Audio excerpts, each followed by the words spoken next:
दोस्तों आदावर्ज है, देश में एक अजीब सी हालत पैदा हो गई है। जो स्थान है गद्दियों की, जैसे कि राज्यपाल है या एमएलए है या मंत्री है या गृह मंत्री है, उनकी कुर्सियों की कोई वैल्यू नहीं रही है, अपने आप ख़त्म होती चले जा रही है। राज्यपाल जो महामहिम कहलाता है, सबसे सर्वोच्च पद में होता है पूरे प्रदेश का, उसके अलावा उसके बाद प्रेसिडेंट ऑफ इंडिया का अपॉइंट ही होता है, और कोई भी चीज़ होती है उसके बाद निर्णय उसका आखिरी होता है। वो राज्यपाल अब मंत्रियों से सलाह लेने लगे कि अब मैं क्या करूं। किस्सा महाराष्ट्र का है। महाराष्ट्र के राज्यपाल जो कोश्यारी हैं, वो अपने विवादित बयानों की वजह से हरदम बैकफुट पर रहते हैं। भगत सिंह कोश्यारी ने अपनी व्यथा, जब उन्होंने शिवाजी के ऊपर, महाराज शिवाजी के ऊपर एक विवादित बयान दिया, तो उसके बाद वो बहुत विवाद में घिर गए और बड़ी परेशानी हुई, क्योंकि उनको हर तरफ से लताड़ा गया, महामहिम को, ख़ास तौर पे भाजपा की तरफ से। ख़ास तौर पे भाजपा ने जो सरकार बनाई हुई है मुंबई में, महाराष्ट्र में, उसकी वजह से वो उन नेताओं ने बहुत उनको लान तान की, तो बड़े बैकफुट पे। तो उन्होंने हमारे गृह मंत्री अमित शाह से सलाह ली है कि मैं बहुत बुरी तरीके से घिर गया हूँ, बताइए मैं क्या करूँ। कितनी अजीब बात है कि महामहिम गृह मंत्री से सलाह ले रहा है। ओवरऑल महामहिम की वैल्यू बहुत ऊँचे होती है, बहुत ऊँचे होती है। उन्होंने एक पत्र लिखा है, वो सक्रिय राजनीति में नहीं रहना चाहते थे, उन्हें राज्यपाल बना दिया गया, लेकिन आलोचनाओं का सामना करना पड़ रहा है, कृपया बताइए मैं क्या करूं। उन्होंने ये पत्र गृह मंत्री को लिखा है। अभी बताइए अपनी पोस्ट कितने नीचे गिरा दी है उन्होंने, लानत है। छत्रपति शिवाजी महाराज पर अपनी टिप्पणी और विपक्षी दलों द्वारा प्रस्तावित विरोध मार्च पर विवाद के बाद महाराष्ट्र के राज्यपाल भगत सिंह कोश्यारी केंद्रीय गृह मंत्री अमित शाह को 2 पेज का पत्र लिखा है उन्होंने, जिन्होंने उन्हें संकेत दिया कि वह पद छोड़ने को कि इच्छुक हैं 6 दिसंबर को।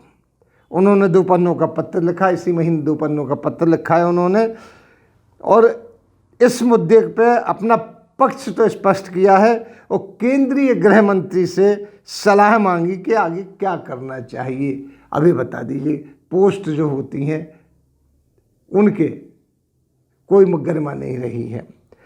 भाजपा सूत्र ने यह भी संकेत दिया है कि 8 दिसंबर को गुजरात चुनाव के नतीजे आने के बाद राज्यपाल पद छोड़ देंगे। राजभवन में प्रवक्ता ने इस बात की पुष्टि की। हालांकि अभी तक तो ये कुछ हुआ नहीं है, लेकिन ये बात चली थी। उत्तराखंड के पूर्व मुख्यमंत्री और पूर्व राज्यसभा सांसद कोश्यारी ने, मुख्यमंत्री भी रहे हैं, व्यक्तिगत रूप से पद छोड़ने की इच्छा जताई और छत्रपति शिवाजी महाराज, महात्मा ज्योतिबाई फुले और सावित्रीबाई फुले और डॉक्टर BR अम्बेडकर पर उनकी टिप्पणियों में बवाल खड़ा कर दिया है। विपक्षी शिवसेना, कांग्रेस और राकापा उनके खिलाफ विरोध कर रहे हैं। खासकर उनकी इस टिप्पणी के बाद शिवाजी महाराज पिछले युग के प्रतीक थे, अब राज्य में BR अम्बेडकर को लेकर नितिन गडकरी तक नए प्रतीक हैं। इस तरीके से उन्होंने बात कही थी। उनके अपने भी इस बात का विरोध जता रहे हैं कि उन्होंने टिप्पणी पर खेद व्यक्त करते हुए कहा कि उनके गलत व्याख्या की गई है, पत्र में लिखा उन्होंने। लेकिन विपक्ष के साथ साथ मराठा संगठन उन्हें हटाने की मांग कर रहा है। शिवाजी महाराज के वंशज उदयराजे भोसले और भाजपा राज्यसभा सांसद और संभाजी राजे छत्रपति ने भी उन्हें हटाने की मांग की है। चारों तरफ से उनकी हटाने की मांग होने लगी है राज्यपाल, जबकि राज्यपाल की नियुक्ति राष्ट्रपति करता है कानूनन। कोश्यारी का खत में क्या था, खासतौर पर उन्होंने पत्र में क्या लिखा, ये हम आपको डिटेल बताते हैं। एक कोश्यारी ने अपने पत्र में बताया कि कैसे उनकी टिप्पणियों को चुनिंदा इस्तेमाल किया गया है। पत्र में कहा गया है कि उनके भाषण के चुनिंदा हिस्से दिखाए गए और आलोचना का विषय बनाया गया है। पत्र में कहा गया है कि उन्होंने कहा था कि युवा कुछ शख्सियतों को अपना आदर्श मानते हैं, कुछ पर्सनालिटीज़ को अपना आदर्श मानते हैं, उससे प्रेरणा लेते हैं। मैंने छात्रों से कहा कि कुछ महात्मा गांधी, पंडित नेहरू, सुभाष चंद्र बोस को रखते हैं।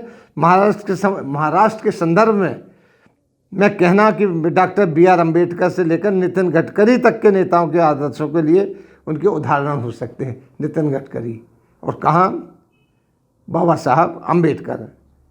इसका मतलब एक था कि छात्र APJ अब्दुल कलाम को भी इसमें रख सकते थे।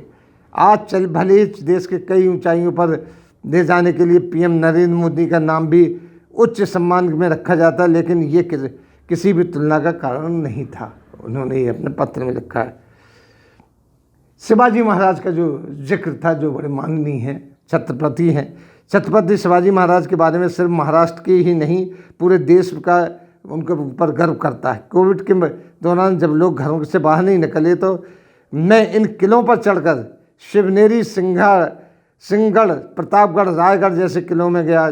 पिछले 30 वर्षों में छत्रपति शिवाजी की माता जीजूबाई भोसले के जन्म स्थान सिंदखेड़ के राजा में जाना वाला मैं अकेला राजपाल था। छत्रपति शिवाजी महाराज हमारे लिए हमेशा प्रेरणा स्रोत रहे हैं। सक्रिय राजनीति छोड़ना चाहते, उन्होंने पत्र पर बस बता रहा हूँ मैं।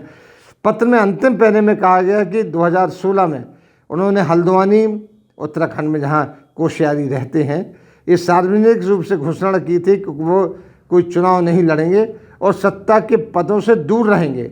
लेकिन PM मोदी के प्रति निष्ठा और प्यार के चलते उन्होंने महाराष्ट्र के राज्यपाल का पद स्वीकार किया था।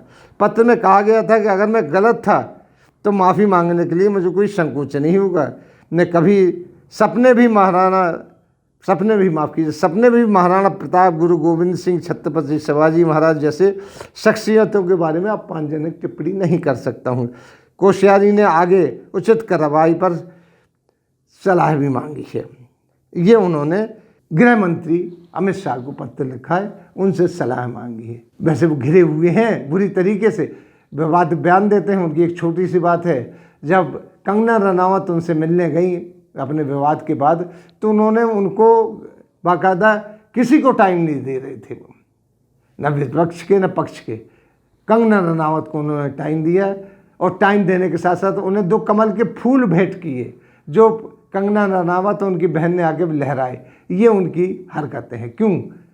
कंगना रनावत आज भी कोई बड़ी लीडर नहीं है। ये फिल्म इंडस्ट्री की एक अभिनेत्री, अच्छी अभिनेत्री हैं, विवाद में घिरी रहती हैं, वो उनका अपना धंधा है। लेकिन राज्यपाल माननीय महामहिम जिनको कहा जाता है, जो सबसे ऊंची गद्दी पर बैठते हैं, वो उनको बुला के कमल भेंट कर रहे हैं, जो वो बाहर आके प्राउडली डिस्प्ले कर रही हैं कि मैं BJP की सदस्य हो गई हूँ।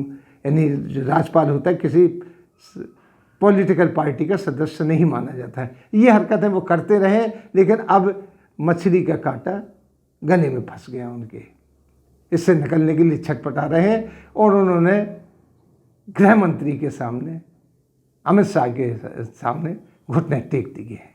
ये आज की राजनीति का हो गई है कि किसी कुर्सी की, किसी स्थान की, न राज्यपाल की न मुख्यमंत्री, किसी की इज्जत नहीं रही है। अपने घर में गिराते चले जा रहे हैं। क्या होगा इसका हाल? इसी के साथ हम आपसे लेते हैं विदा। अगले अंक में फिर हाजिर होंगे, तब तक के लिए दीजिए मुझे इजाज़त।